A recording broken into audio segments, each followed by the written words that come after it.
Hello all. I welcome you all on behalf of Vidigya, your best pal for CLAT preparations. Here at Vidigya, we have come up with this unique initiative wherein we'll be doing a 360-degree analysis of those topics which are relevant and important as far as CLAT 2021 exam is concerned. So today our topic for the discussion is 15th Finance Commission. So if we just have a look at the actual CLAT 2020 exam paper, we can see that the second passage was related to more like banking and economy, like it was talking about open market operations, right? FDI, inflows. तो अगर मेरे कहने का तात्पर्य ये है कि कहीं ना कहीं क्लैट के अगर अपन पेपर देखें या कहीं ना कहीं 2020 का या सैंपल पेपर 3 अगर आप लोगों ने गो थ्रू किया है तो एक चीज आपको पता चलेगी कि कहीं ना कहीं क्लैट का ऐसा स्पेसिफिक डोमेन अगर अपन देखें 2020 के हिसाब से तो सोशियो इकोनॉमिक इशू जो passage number 1 plus international relations जहां जहां 3 to 4 टॉपिक जो अपन हर बार डिस्कस करते हैं कि 3 to 4 टॉपिक्स आए थे इंटरनेशनल रिलेशन से और उसके बारे में अपन ने डिटेल एनालिसिस भी करा है कि 3 to 4 टॉपिक कौन कौन से हैं कि इंडिया फ्रांस राफेल डील एक उसमें से था second one was India Nepal relation then SAARC वाला अपन ने देखा then US Israel Palestine deal तो ये चारों टॉपिक्स प्लस कहीं ना कहीं बैंकिंग वाला या इकोनॉमी वाला उससे भी रिलेटेड एक पैसेज कहीं ना कहीं आ सकता है so that's why it was long awaited that we have not taken this topic that is 15 finance commission so that's why we have taken this topic now into account so without any further ado we are ready to begin so before that we'll just see the flow of content wherein we'll see uh, in the initial phase that about the 15 finance commission क्या होता है फिर क्या functions हैं क्या जरूरत थी 15 finance commission कब लाया गया प्लस कुछ मतलब हॉरिजॉन्टल और वर्टिकल इम्बैलेंसेस उसके बारे में अपन पढ़ेंगे इसके अलावा फाइनेंस कमीशन क्या होता है वो अपन इनिशियल स्लाइड्स में देखेंगे फिर उसके बारे में कौन कौन से हॉरिजॉन्टल और वर्टिकल अगर अपन इम्बैलेंसेस की बात करते हैं तो वो किस तरह से मतलब कौन कौन से क्राइटेरियाज रहते हैं जहां पे अपन दोनों हॉरिजॉन्टल और वर्टिकल एनालिसिस को स्टेट्स में उनको डिवाइड करते हैं जैसे विल सी कि in terms of population demography forest and ecology और वो सब उनके बारे में अपन आने वाली स्लाइड्स में समझेंगे and which is followed by quiz of 5 questions as well so we are ready to begin so a quote that is either you run the day or the day runs you by Jim Rohn. Either you run the day or the day runs you. So it all lies or it all depends upon you that how you utilize your time. So either you run the day or the day runs you. We are ready to begin. First of all, we'll see about Finance Commission. कि Finance Commission क्या होता है? Finance Commission was established in 1951. कब 1951 में under article 280 of the Indian constitution ठीक है this is important इसको अपन note down कर लेंगे that this was established that is finance commission was established in the year 1951 under article 280 of the Indian constitution और इसको क्यों लाया गया था it was form to define the financial relation between central government of India and individual state government देखिए अब मैं आपको बताता हूँ बेसिकली फाइनेंस कमीशन का मेन काम क्या होता है अब एक चीज समझिए कि जो टैक्स होता है अगर अपन बिफोर जीएसटी रिजाइन देखे तो वैट हुआ करता था और कस्टम ड्यूटी वगैरह सभी हुआ बट अब बाद में उसको सबको एक करके जीएसटी के अंडर में ला दिया गया जहां पे जीएसटी जो होता है वो CGST IGST SGST I think you all would be already aware of तो कहीं ना कहीं वो डिवाइड हो जाता है सेंटर और स्टेट्स में तो उसके पहले वैट जीएसटी था तो उसमें भी कहीं ना कहीं काफी लूप होल्स थे तो कहीं ना कहीं इसी वजह से दैट्स वाई जीएसटी लाया गया बट एक चीज अपन को समझनी पड़ेगी कि फाइनेंस कमीशन का काम क्या होता है कि to define the financial relation between the central government of India and individual state government अब इंडिया में जितने भी स्टेट्स है और सेंटर तो एक ही है और स्टेट्स इतने सारे हैं तो स्टेट्स को कितना पैसा जाना चाहिए over of collection of taxes का मतलब जितना टैक्स कलेक्शन हो रहा है उसमें से कितना पैसा उनके पास जाना चाहिए और क्या हर स्टेट को सेम पैसा दिया जाना चाहिए या कुछ क्राइटेरियाज तो होंगे आई होप आपको समझ आ रहा होगा कि फॉर एग्जाम्पल यूपी जो सबसे ज्यादा पॉपुलस कंट्री है populous state in the country तो क्या उसका बजट और गोवा का बजट क्या सेम होगा या in the same way Rajasthan का बजट और गुजरात का बजट क्या सेम होगा या राजस्थान का या महाराष्ट्र का तो कौन कौन से सबसे पहला चीज तो ये डिफाइन करता है कि कितना पैसा एलोकेट होगा कितना परसेंटेज एलोकेट होगा प्लस उस एलोकेशन में भी हर स्टेट को कितना होगा उसके अलग अलग parameter say that will see तो फाइनेंस कमीशन का बेसिकली काम ये होता है और इसी के अंतर्गत एक रूल पास किया गया था, that is finance commission miscellaneous provision act 1951, जो क्या करता है, ओवरऑल फाइनेंस कमीशन के बारे में बता दें कि क्या क्वालिफिकेशन है, क्या एलिजिबिलिटी है, क्या डिस्क्वालिफिकेशन है, वो सब चीजें इसमें क्या करता है, कवर करता है। अपॉइंटमेंट्स, डिस्क्वालिफिकेशन, क्वालिफिकेशन जो मैंने आपको बताया, और एक्ट का नाम क्या, finance commission miscellaneous provision act 1951। इसके बारे में अपन को ध्यान होना चाहिए कि ये एक्ट 1951 में ही पास किया गया था। फाइनेंस कमीशन भी 1951 में ही आया गया था under the article 280 of the Indian constitution. ठीक है, अब बात करते हैं, the finance commission is appointed after every 5 years, हर 5 साल में। ठीक है, अभी कौन सा चल रहा है, 15 फाइनेंस कमीशन चल रहा है, जो कब से इफेक्ट में लाया गया, that will see in the coming slides, 2017 में, which consist of A chairman and 4 other members. तो टोटल मेंबर्स कितने हो गए, 5 लोग हो गए। 5 में एक तो हो गया चेयरमैन, और बचे हुए 4 कौन हो गए, अलग दूसरे लोग हो गए, वो भी कहीं ना कहीं बहुत एक्सपीरियंस होल्डर्स और कहीं ना कहीं फाइनेंस से रिलेटेड लोग रहे हैं, वही इसमें मेजरली इस which forms you know member of this committee, prestigious committee, जो डिफाइन करता है कि कितना सेंटर स्टेट्स उन सब में पैसा बाइफरकेट होगा या डिवाइड होगा। First Finance Commission was established in 1951, that we had already discussed, by Bhimrao Ambedkar, Dr. Bhimrao Ambedkar, and then the then incumbent law minister to address these imbalances.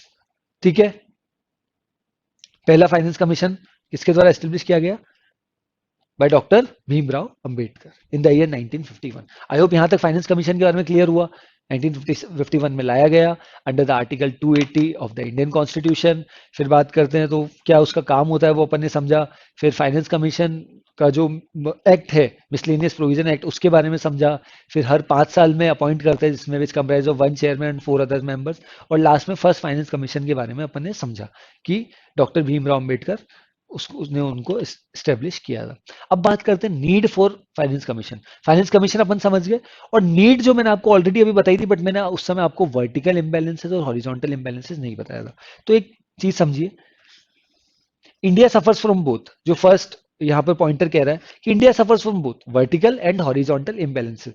तो क्या होता है ये वर्टिकल और horizontal imbalances? हाँ, ये आपको I hope पता होगा कि वर्टिकल लाइन जैसे ये होती है और हॉरिजॉन्टल बिल्कुल सिंपल है, उसमें कोई वैसी कोई बात नहीं है।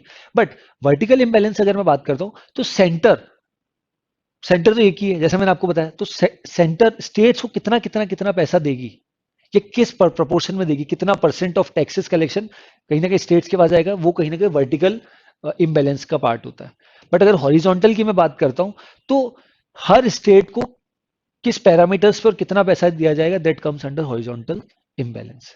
आई होप आपको क्लियर होगा। मैं वापस रिपीट कर रहा हूं, ये चीज मैंने ऑलरेडी प्रीवियस स्लाइड में भी आपको डिफाइन करी थी कि वर्टिकल इम्बैलेंस में क्या पता किया जाता है बाय फाइनेंस कमीशन की कहीं ना कहीं कितना पैसा दिया जाएगा overall out of tax collection सारे स्टेट्स को मिला के, और कहीं ना कहीं हॉरिजॉन्टल में बताया जाता है हर स्टेट्स को कितना दिया जाता है। एक चीज यहां पर नोटवर्दी है कि फाइनेंस कमीशन रिपोर्ट करता है इंडियन गवर्नमेंट को, बट इनके द्वारा जो रिकमेंडेशन है वो ऐसे ऑब्लिगेटरी नहीं है कि इन्होंने जो रिकमेंड कर दिया वो करना ही होगा, कि इन्होंने बोल दिया कि आउट ऑफ 100 रुपीज 30 रुपीज आपको स्टेट्स को देने हैं। तो the central government is not under any pressure कि हमको 30% अब करना ही होगा। These are all are recommendations, और काफी रिसर्च के बाद कहीं ना कहीं ये करा जाता है, और इनकी बात को बिल्कुल which is duly taken into consideration, but it is subject to change. ऐसा नहीं है कि इट इज नॉट ऑब्लिगेटरी कि आपको फुलफिल करना ही होगा। क्लियर है? तो यहां तक अपन ने क्या समझा, फाइनेंस कमीशन के बारे में समझा। देन हमने क्या समझा कि हॉरिजॉन्टल और वर्टिकल इम्बैलेंसेस क्या क्या होते हैं। हॉरिजॉन्टल स्टेट्स, हर स्टेट को कितना कितना पैसा दिया जाएगा, और वर्टिकल में हमने समझा कि ओवरऑल कितना chunk of the taxes collection का पेमेंट होगा by centre to the respective states. Functions of finance commission की बात करते हैं, मेजरली 3 फंक्शंस होते हैं, यहाँ 4 दे रखे हैं, fourth any other related matter है, बट 3 प्रोमिनेंट क्या क्या होते हैं। फर्स्ट होता है distribution of net proceeds, this is the first one, this is the second one, and this is the third one. First क्या कहता है, distribution of net proceeds of taxes between centre and the state so as to be divided as per their respective contribution to the taxes, कि इसको distribute करेंगे किसको, कि कितना centre के पास कितना स्टेट्स के on the basis of the collection. तो ये पहला फंक्शन होता है किसका, of finance commission. Second, to determine factors governing grant in aids to the states and the magnitude of the same. Grant in aids का मतलब होता है जो अलग अलग अनुदान दिए जाते हैं, जैसे फॉर एग्जाम्पल उड़ीसा में फ्लड आ गया, या बिहार में या आसाम में कोई फ्लड आ गया, नेचुरल कलामिटी हो गई, फेमाइन हो गया, ड्रॉट हो गया, कुछ भी हो गया, सूखा पड़ गया, तो उस सिचुएशन में अगर कोई कुछ ग्रांट दी जाती है सरकार के द्वारा, केंद्र सरकार के द्वारा, तो वो भी that form also forms under the part of finance commission, function of finance commission. Third क्या आता है? Third function, to make recommendation to the president so as to measures needed to augment the fund of a state to supplement the resource of the panchayat and municipalities in the state on the basis of the recommendation made by the finance commission of the state। कि recommendation किसके द्वारा? President के द्वारा, कि panchayat, village panchayat, अगर अपन ग्रामीण level पे देखें, टीयर 3 की अगर मैं बात करता हूँ, तो वहां पे कितना पैसा एलोकेशन होना चाहिए, किस बेसिस पे होना चाहिए, वो भी कहीं ना कहीं that also forms part of the function of finance commission. और fourth, any other matter related to president in the interest of sound finance, देश के हित में जो भी प्रेसिडेंट को डीम फिट लगे कि ये भी किया जा सकता है, तो वो भी अंदर मैटर लिया जा सकता है इसके कंसिडरेशन में। आई होप आपको क्लियर होगा। फाइनेंस कमीशन के बारे में अपन ने पढ़ा, फिर प्रीवियस स्लाइड में नीड फॉर फाइनेंस कमीशन, क्यों, क्या जरूरत थी, वर्टिकल इम्बैलेंसेज, हॉरिजॉन्टल इम्बैलेंसेज, फिर उसके बाद अपन ने फंक्शंस पढ़े, 3 फंक्शंस अपन ने पढ़े, और फिर फोर्थ एनी अदर मैटर वाला समझा। अब बात करते हैं मेंबर्स ऑफ फाइनेंस कमीशन, तो उसके बारे में अपन ने ऑलरेडी देखा है कि जो एक्ट है, the finance finance commission miscellaneous provision एक 1951, जो कि ऑलरेडी एग्जिस्टेंस में, डेट बैक इन 1951, जब फाइनेंस कमीशन इनकॉर्पोरेट हुआ था, स्टार्ट हुआ था। ओके, तो उसमें सब एलिजिबिलिटीज, क्राइटेरियाज, क्वालिफिकेशन, डिस्क्वाली, मतलब ओवरऑल डिफाइन करता है एक्ट की फाइनेंस कमीशन में कौन आ सकता है, कौन नहीं आ सकता। For example, chairman who has been appointed but कहीं ना कहीं ही इज नॉट एलिजिबल, तो वो सब चीजें देखी जाती है कि हाँ, एक चेयरमैन अपन ले रहे हैं, किसी मेंबर को अपन अपॉइंट कर रहे हैं in that particular 5 member committee which comprises of 1 chairman, 4 other members, तो if is that particular person is eligible for this or not, या क्या पता कोई पर्टिकुलर केस में कहीं वो कन्विक्ट तो नहीं है, या और ही इज डिस्क्वालिफाइड, कि जो जो कंडीशन। सो दैट्स वाई ये एक्ट कहीं ना कहीं क्या करता है, finance commission miscellaneous provision act 1951 finance commission को गवर्न करता है। The chairman of finance commission is selected from people with experience of public affairs। ये तो by default है कि कहीं ना कहीं अगर एक इतनी बड़ी अथॉरिटी है which comprises of only 5 members, और बहुत ज्यादा इन डेप्थ रिसर्च करके अगर ये ला रहे, तो वो जो लोग उस कमेटी के वो बहुत साउंड होंगे in terms of the knowledge of finance, accounts, public affair, bureaucrats basically इसमें पार्ट करते हैं, कहीं ना कहीं उसमें आते हैं, आईएएस ऑफिसर्स, आईपीएस ऑफिसर, बड़े बड़े ऑफिसर्स इसमें that forms part of the member of this particular committee. So अगर बात करते हैं, are or have been or are qualified as जजेस of a high court, have knowledge of government finance और accounts, have had experience in administration और financial expertise, जैसे bureaucracy अपन ने डिस्कस किया, have special knowledge of economics, because कहीं ना कहीं पूरा ये पार्ट किसका करता है, इकोनॉमिक्स का, फाइनेंस का, अकाउंट्स का, तो जिसको अच्छी नॉलेज है और who has that kind of a mindset who can help them out, तो कहीं ना कहीं उस पर्टिकुलर पर्सन को भी टेकन इनटू अकाउंट, और कहीं ना कहीं उसको भी उनको भी उस पर्टिकुलर कमिटी में मतलब कह सकते हैं कि कहीं ना कहीं फॉर्म किया जा सकता है, उसमें लिया जा सकता है। क्लियर है? आगे बढ़ते फाइनेंस कमीशन, जैसा अपन ने ऑलरेडी डिस्कस किया, 15 फाइनेंस कमीशन अभी चल रहा है, और फाइनेंस कमीशन 5 साल के लिए होता है, बट अभी जो 15 फाइनेंस कमीशन है ये 6 सालों के लिए है। पहला 2020, इसका अगर अपन बाइफरकेट करें तो 15 फाइनेंस कमीशन 1 साल के लिए है और एक 5 साल के लिए, तो 2020 से 21 1 साल के लिए अलग है, और 2021 से 26 5 साल के लिए अलग है। बट उनके चेयरमैन, इसमें अगर क्लैट के पर्सपेक्टिव से देखा जाए, तो अपन को फर्स्ट फाइनेंस कमीशन के हेड दैट इज के सी नेगी, वो उनका नाम पता होना चाहिए, और 14th और 15th 2 फाइनेंस कमीशन के जो हेड है, चेयरमैन है, उनकी बात हो रही, उनका नाम याद होना चाहिए। तो फर्स्ट के तो केसी नहीं होगी जो अपन ने देखा, 14 के वाई वी रेड्डी, और 15 फाइनेंस कमीशन के एन के सिंह, नंद किशोर सिंह, जो अपन ने अभी डिस्कस किया। और यहाँ पे आप देखेंगे मेजरली सबका टाइम पीरियड 5 साल के लिए, बट जो अपना 15 फाइनेंस कमीशन है इसका 6 ईयर्स के लिए है, क्योंकि इसको बाइफरकेट कर रखा है इन 1 ईयर एंड इन 5 ईयर। तो 2020 से लेके 21 और 2021 से लेके 26 तक। आई होप यहां तक चीज क्लियर होगी। Finance commission, first finance commission के head K C Neogy, then 14 finance commission के head Y V Reddy, then 15 finance commission के हेड एन के सिंह, और जिनका टेन्योर है 2020 से लेके 2026 तक। क्लियर है? आगे बढ़े। 15 फाइनेंस कमीशन की बात करता हूं, कॉन्स्टिट्यूटेड ऑन 27 नवंबर 2017। इस डेट को नोट कर लें। और इसके हेड कौन है? दैट इज एनके सिंह, जो अपन ने ऑलरेडी डिस्कस किया पीछे, नंद किशोर सिंह।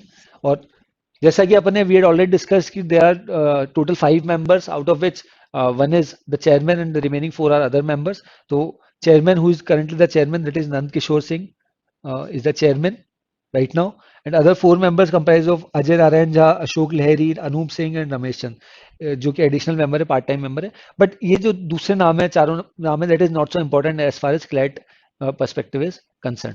बट कहीं ना कहीं अगर एलिट की या स्लेट की बात करते हैं, या जो उनका पेपर पैटर्न है उसके हिसाब से एक डायरेक्ट क्वेश्चन अगर आ सकता है, बट वो भी इतना इन डेप्थ नहीं आएगा कि जो उसके अदर देन 4 मेंबर्स है वो उनके उनके बारे में पूछे। तो जो अपने एनके सिंह है उनके बारे में पूछा जा सकता है। फर्स्ट फाइनेंस कमीशन के हेड, उनके बारे में पूछा जा सकता है। 14 फाइनेंस कमीशन जो रिसेंटली था उसके बारे में पूछा जा सकता है। तो वो जरूर इंपॉर्टेंट है एलेट और स्लेट के हिसाब से। क्लियर है? आरबीआई गवर्नर शक्तिकांता दास, जो अभी गवर्नर है, served as a member of the commission from November 2017 to December 2018। ये अदर इन्फॉर्मेशन। आई होप यहाँ तक क्लियर होगा। फाइनेंस कमीशन के बारे में अपन ने जान लिया, वर्टिकल हॉरिजॉन्टल इम्बैलेंसेस क्या करता है, क्या रोल प्ले करता है, कौन कौन मेंबर्स होते हैं। फाइनेंस कमीशन का पूरा चार्ट देखा अपन ने, 5 साल के लिए होता है, बट ये 6 साल के लिए 15 फाइनेंस कमीशन, राइट। अब बात करते हैं 15 फाइनेंस कमीशन। ये बेसिकली क्या करता है, जैसे मैंने आपको बताया, 2 रिपोर्ट सबमिट करा, एक फर्स्ट रिपोर्ट और एक फाइनल रिपोर्ट। फर्स्ट रिपोर्ट 1 साल के लिए, that is for 1 year from 2020 to 21, और second report that is final report, जो कब से 2021 से 2026 तक। तो फर्स्ट रिपोर्ट की अगर बात करते हैं 2020 से 21, और फाइनल रिपोर्ट की बात करते हैं तो 2021 से 2026। इसने क्या रिकमेंडेशन दिया कि out of the total collection of taxes जितना भी हो रहा है, 41% जो पैसा है जो कहाँ जाना चाहिए, स्टेट्स को दिया जाना चाहिए।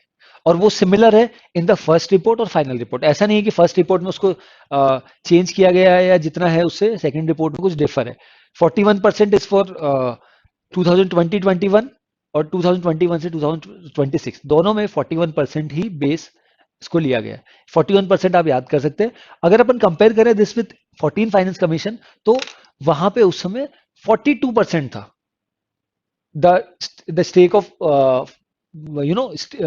the stake of states in the overall collection of taxes was 42%, but in the 14 finance commission. But agar 15 finance commission mein, it has been reduced by 1% to 41%, and the reason which was cited was the newly formed, because of the newly formed union territories of Jammu and Kashmir and Ladakh, who were previous a state, और जिनको union territory, और union territory does not form part of this vertical and horizontal imbalances, क्योंकि यहाँ केवल states की बात होती है। यूनियन टेरिटरी तो डायरेक्टली सेंटर से ही क्या किया जाता है, गवर्न की जाती है। जितना भी पैसा भेजा जाता है वो डायरेक्टली सेंटर से ही भेजा जाता है।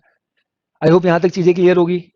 First report, final report, both forms part of 15 finance commission, और शेयर 41% है, पिछली बार 42 था, इस बार 1% रिड्यूस किया गया है। रीजन क्या साइड किया गया कि कहीं ना कहीं introduction of Jammu and Kashmir and Ladakh as union territory, तो कहीं ना कहीं इसको चेंज करना पड़ेगा।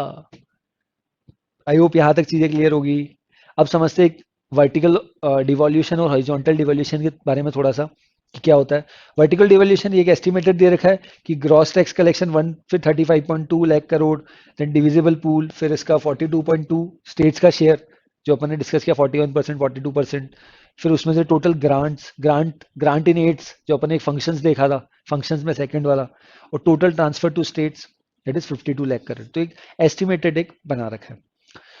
यहाँ पर एक चीज इंपॉर्टेंट है, सरचार्जेज एंड सेस। अब बात आती है सरचार्जेज एंड सेस क्या होता है। सरचार्जेज एंड सेस क्या होता है, बेसिकली अगर आप इनकम टैक्स की बात करते हैं तो एक particular, I am just taking an example of income tax only. Surcharge और सेस काफी जगह लगता है। अगर मैं इनकम टैक्स की बात करूं तो सपोज गवर्नमेंट ने ऐसा बोल रखा है कि those people who has a income exceeds 1 crore, तो उनको टैक्स रिजीम में तो आएंगे कि 20-25%, 30% जो भी उस टैक्स रिजीम में आ रहे हैं उतना तो टैक्स देना है। बट ओवरऑल जितना टैक्स हो रहा है उसका उनको 0.5% या 1% उस पर सरचार्ज लगेगा। तो क्या ये बताने का इंपॉर्टेंस इसीलिए है बिकॉज सरचार्ज और सेस जो होते हैं वो that does not form part of this particular pool of collection of taxes by the government. Suppose government को 100 रुपए टैक्स गवर्नमेंट ने कलेक्ट किया और 5 रुपए उस पर सेस या सरचार्ज लगा, 5%, तो टोटल 105 रुपए गवर्नमेंट के पास गए। बट जब ये हॉरिजॉन्टल और वर्टिकल इम्बैलेंसेस की बात आएगी और जब फाइनेंस कमीशन अपना टोटल कलेक्शन बताएगा कि हाँ इतना परसेंट जाना चाहिए स्टेट्स को, तो वो 100 वैसे ही बताएगा, 105 में से नहीं बताएगा, बिकॉज जो 5 रुपए जो एडिशनल है 5%, वो किसका पार्ट है, सेस और सरचार्ज का, और वो डायरेक्टली सेंटर का ही पार्ट होता है। उसमें कहीं ना कहीं सेंटर बाइफरकेट नहीं करता कि स्टेट्स को देगा। ठीक है, इसी वजह से सरचार्ज और सेस इस स्लाइड में दिया गया है। ये बात हुई वर्टिकुलर डिवॉल्यूशन। ये वर्टिकल कैसे, सेंटर से लेके स्टेट्स को कितना कितना दिया जाएगा, इसीलिए आता है। अब अगर मैं हॉरिजॉन्टल डिवॉल्यूशन की बात करता हूं, तो उसमें क्या किया जाता है, जैसे मैंने आपको बताया कि हर स्टेट को सेम पैसा नहीं दिया जाता। गोवा को और महाराष्ट्र को या राजस्थान को और गुजरात को सिमिलर पैसा नहीं दिया जा सकता, बिकॉज सबकी जियोग्राफी अलग है, पॉपुलेशन अलग है और अलग अलग पैरामीटर्स है। तो वर्टिकल डिवोल्यूशन अपन ने पहले पढ़ा तो सेंटर से स्टेट्स, बट हॉरिजॉन्टल डिवोल्यूशन क्या बात करता है, अलग अलग पैरामीटर्स। ये पैरामीटर्स कौन कौन से होते हैं, that is population, area, forest and ecology, income distance, tax and fiscal efforts, demographic performance, ये सब। और सबका एक एक परसेंटेज दे रखा है, पॉपुलेशन का 15%, एरिया का 15, forest and ecology 10%, income distance 45%, तो सबका अलग अलग दे रखा है। ऐसे करके इसको टोटल 100% कर रखा है। तो आप ऐसा मत मानिएगा कि हर स्टेट को सिमिलर पैसा दिया जाता है, बिकॉज किसी स्टेट में अगर डेवलपमेंट ज्यादा है और किसी में डेवलपमेंट कम है, तो कहीं ना कहीं इट इज बट ऑब्वियस कि हमको बाकी सब पैरामीटर अगर इक्वल है, तो जिस स्टेट में कहीं ना कहीं इतना डेवलपमेंट नहीं है, वहां कहीं ना कहीं ज्यादा पैसा देना पड़ेगा। Then only that particular state can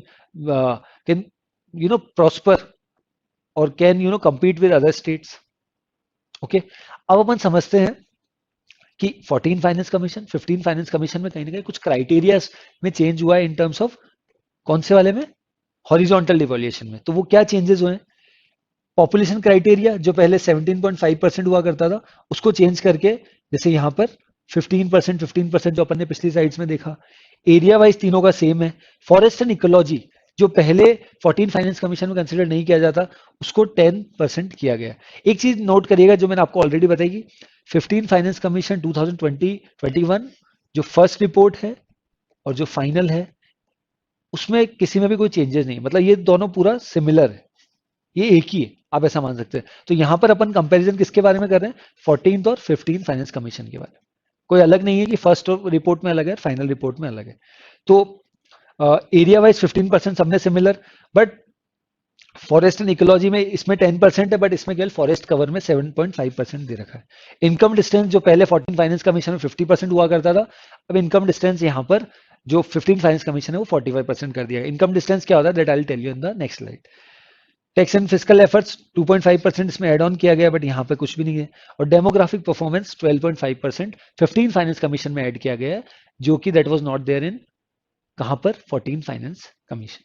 I hope यहां तक आपको चीज क्लियर होगी, चीजें समझ आ रही है। 15 फाइनेंस कमीशन अपन ने काफी एक अच्छा ओवरव्यू ले लिया। This is the last slide.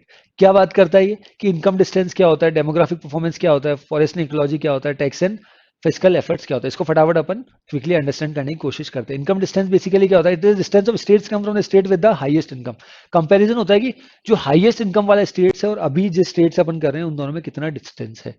सो वो क्या होता है, इनकम डिस्टेंस। ये सब आपसे एग्जाम में नहीं पूछा जाएगा, बट कहीं ना कहीं पिछली स्लाइड्स में था, इसी वजह से इस पर्टिकुलर स्लाइड में अपन ने इसको डाला है, सो दैट आपको एक अच्छा और ओवरव्यू आ जाए या एक बार आप इसको पढ़ सके। डेमोग्राफिक परफॉर्मेंस, पर्टिकुलर स्टेट की पॉपुलेशन कितनी है, एरिया कितना है, और बाकी सब पैरामीटर्स को जब कंसिडर किया जाता है तो वो डेमोग्राफिक परफॉर्मेंस में आ जाता है। Forest and ecology and tax and physical efforts. ठीक है, I hope this would give us a brief overview and a very good overview about Finance Commission, and this topic can be an important topic as far as CLAT 2021 or ALET 2021 और SLAT, because CLAT में अगर ये आएगा तो in the form of passage आएगा और 6 to 7 question, 5 to 6 question आएंगे, और अगर SLAT और ALET में आता है तो 1 क्वेश्चन दोनों में आ सकता है ईच, अगर आता है तो इन केस। तो जो बेसिकली जो चीजें अपन ने समझ ली, vertical imbalances, horizontal imbalances, first chairman of finance commission, कौन से article 280 of the Indian constitution in the year 1951, 14 finance commission, 15 finance commission, horizontal imbalances क्या होता है, वर्टिकल क्या होता है, हॉरिजॉन्टल में कौन कौन से पैरामीटर्स होते हैं, राइट। तो वो सब चीज अपन ने समझ के काफी अच्छे से इसका ओवरव्यू ले लिया। 15 फाइनेंस कमीशन कब आया, 27 ऑफ नवंबर 19 सॉरी 2017। उसके चेयरमैन कौन है, नंद किशोर सिंह, एनके सिंह, राइट। और अलग से 4 मेंबर्स और हैं। तो उस हिसाब से I think we have got a very good overview of this particular topic.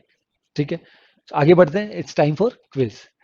Question number 1, the finance commission was established in 1951 under dash of the Indian Constitution. So the question is asking about the article, and which of the following has been replaced by one. Options are 270, Article 270, Article 280, Article 271, Article 281. The correct answer is Article 280 of the Indian Constitution. That is option number B. Clear? Question number 2. Who among the following is the chairman of the 15th Finance Commission? The correct answer is option D, that is Mr. N.K. Singh.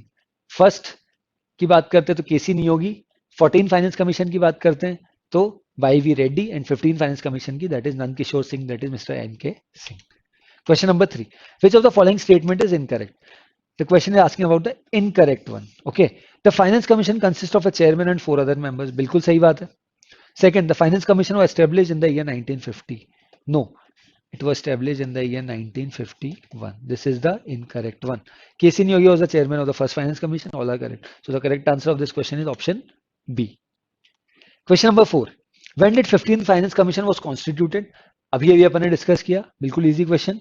27 of November 2017. इसको important है, note कर लिया जाए आपके द्वारा please. 27 of November 2017 15 finance commission was constituted and headed by Mr. N.K. Singh, Nand Kishore Singh. Last question. Which of the following statement is correct? Now the question is asking about the correct one. India suffers from both vertical and horizontal fiscal imbalances. बिल्कुल सही. Vertical और horizontal दोनों fiscal imbalances से India suffer करता है.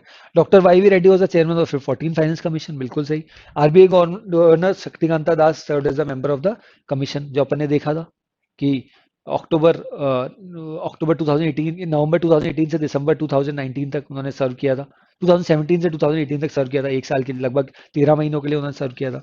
ये भी सही है. So the correct answer of this question is option D. That is all are correct. So with this we are good to go. A quote, that is, when you can't change the direction of the wind, adjust your sails, by H. Jackson Brown Jr. So with this, I think we are good to go, and be positive, stay logical, and stay ahead with Vidhigya, your best pal for CLAT preparations. And to get this content and more stuff with related to CLAT and other law entrance exam tests, you can visit the URL which has been provided in the description section. That's all from my side. Thanks for watching.